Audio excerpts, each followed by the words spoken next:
The alarm is soft, almost gentle, repeating every 4 seconds that in Habitat Module 7, the environmental system's controller watches carbon dioxide levels climb faster than they should.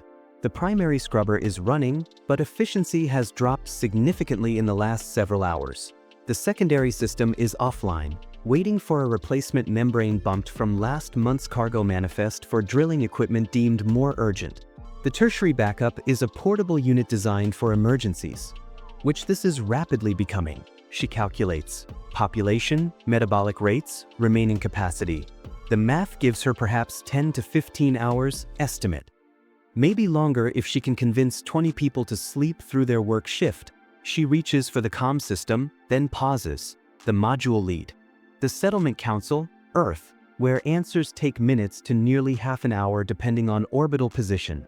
The decision is hers, in this room, in the next 30 seconds. Nothing exploded. A membrane degraded faster than predicted. A resupply priority was made with incomplete information. A backup that should have been redundant was singular. And now someone is quietly deciding how to ration breathable air. This scenario is speculative, but it emerges directly from the physics and systems. Engineering any Mars settlement must confront. The dream of a Mars megacity has moved from science fiction toward something resembling a plan. Starship represents a genuine inflection point, but possibility and inevitability are not the same thing. Between them lies a terrain of constraints. Three curves must bend together: launch cadence from Earth, payload to surface on Mars, and the growth of an on-Mars industrial base. If anyone fails to rise fast enough, the entire project stalls, or worse. Why? Consider this at all. Part of it is genuine concern about existential risk. A single-planet species faces vulnerabilities a multiplanetary one might not. Part is the pull of exploration, but there's something else. A desire for a future we can shape from first principles, unconstrained by history's accumulated weight. This control fantasy carries its own danger. The temptation to underestimate just how difficult the project actually is. The first curve to fail may not be rockets. It may be reliability. Which subsystem breaks first when nothing can be replaced quickly? Starship's full reusability could reduce launch costs dramatically. Estimate. Perhaps by an order of magnitude or more, though such projections remain unproven. But cost is only one variable. Cadence, how many flights happen, how reliably, matters equally. Current projections vary widely. Estimate. From hundreds of flights per synodic window to far fewer. The honest answer, no one knows yet. The orbital refueling. Architecture remains unproven. One Mars ship can require many tanker launches, a long refueling chain whose actual requirements remain unknown. And repeatedly landing very large payloads on the Martian surface at scale has not been demonstrated. Even if launch cadence rises, what if payload to surface never reaches what the plan quietly assumes? Getting mass to Mars orbit differs from getting it safely down. Heat shields, propellant reserves, landing margins, each reduces usable payload. Credible. Estimates range widely, variable, depending on mission architecture. The entire logistics chain depends on this figure. If it's half of what's assumed, timelines stretch. That if it's a quarter, some scenarios become implausible. That a city isn't built from big structures first. It's built from filters, seals, valves, sensors, and spares. How much of the mission is small stuff? A Mars settlement requires valves, seals and O-rings, lubricants, filters, sensors, bearings, connectors, membranes, thousands of components per habitat module, many with limited lifespans, most unmakeable on Mars initially. The failure of any one can cascade unpredictably. Consider a dust storm scenario. Accumulation clogs thermal intake filters. The system compensates by increasing fan speed, accelerating bearing wear. Weeks later, bearings fail. Replacements exist across the settlement, but the storm makes transit hazardous. The maintenance team improvises with lubricant from another system, creating contamination risk. Each solution generates new constraints. On Earth, you order parts overnight. On Mars, overnight means months. Dust season doesn't kill you by itself, your power architecture does. Where is the single point of failure hiding? In severe storms, dust can reduce sunlight by 90% or more. Estimate 4 weeks, variable. This killed opportunity in 2018. Nuclear power offers an alternative, but current systems are either low-powered or unproven for Mars. Settlement power requirements scale into hundreds of megawatts estimate. During an extended dust event, solar drops dramatically. Nuclear runs at capacity but wasn't designed for full load. Rationing begins at non-essential systems power down. Then someone decides which essential systems are more essential: greenhouse lights or medical imaging, water recycling or communications. These decisions aren't made by mission control, but they're made by exhausted people living through the rationing. Just print the part, works until quality control becomes life support. When does manufacturing certainty become the real bottleneck? In-situ manufacturing is essential long-term. Shipping everything from Earth forever doesn't scale. But extracting iron from regolith, refining it, shaping components, certifying they'll perform, each step requires energy, equipment, and quality control that are themselves complex. The timeline for genuine industrial self-sufficiency stretches decades. Assumption: under optimistic scenarios, longer under conservative ones. The city grows only if the industrial base grows faster than wear and tear. When does maintenance turn from manageable into a trap? Every system degrades. A settlement survives only if it can repair faster than things break. Early on, this works. Few systems, high redundancy. As complexity grows, so does maintenance burden. More people maintain more systems, but those people need more life support, which needs more maintenance. The curve either bends towards self-sufficiency or the settlement remains permanently dependent on Earth.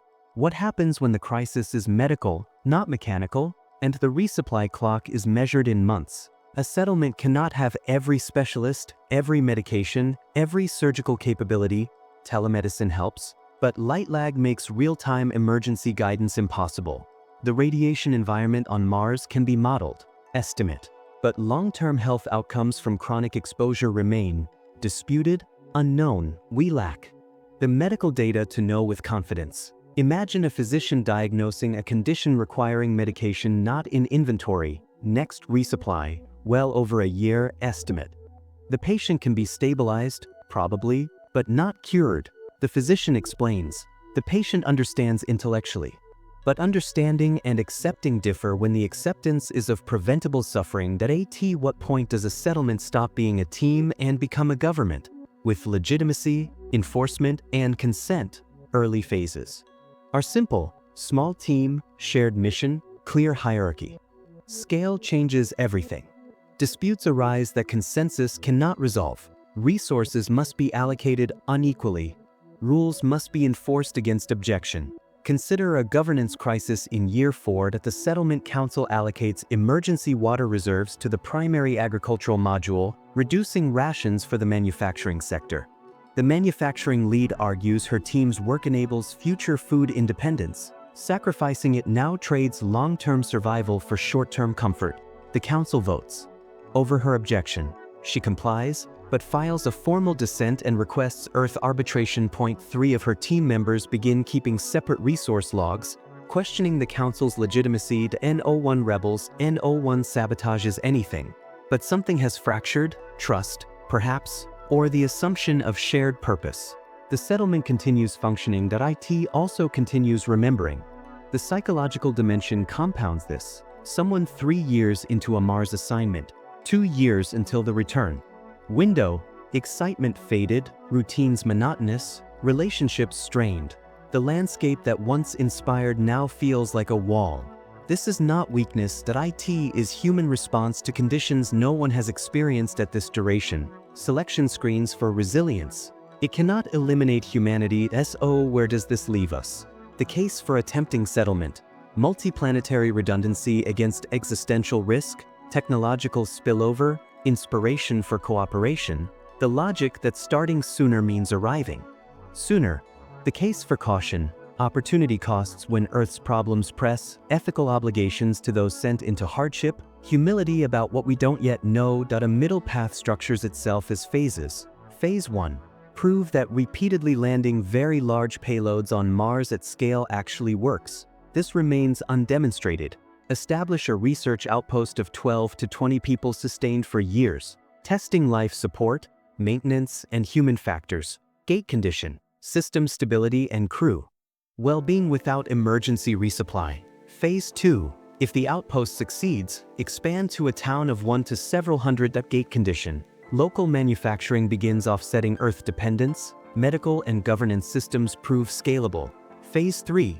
A city of thousands, then eventually a megacity. Gate condition. The industrial base grows faster than wear and tear, and the settlement no longer requires Earth for survival. This latter, outpost, town, city, megacity, is not bureaucratic formality that IT is. The difference between ambition and recklessness. The curves must bend. Launch cadence must reach levels no rocket program has sustained. Payload-to-surface must achieve figures current engineering suggests are possible but hasn't proven. Manufacturing must grow across technology domains without Earth's supply chains. Medical, psychological, and governance systems must scale in ways never tested. Each curve is a constraint. Each can probably be bent with effort, time, and resources, but they must bend. Together, success in one domain means little if another becomes the binding limit. The engineering is hard. The logistics are hard. The human factors may be hardest. There will be failures, real ones with real consequences. People will suffer, and some will die, despite every precaution. This is not pessimism. IT is the historical record of every frontier, and Mars will be no exception, and yet, the image persists. A city under a different sky. Children born knowing two worlds. IT is not irrational. It is an engineering problem, vast and uncertain, but a problem with potential solutions. Starship makes Mars possible. Not inevitable, not guaranteed, not soon.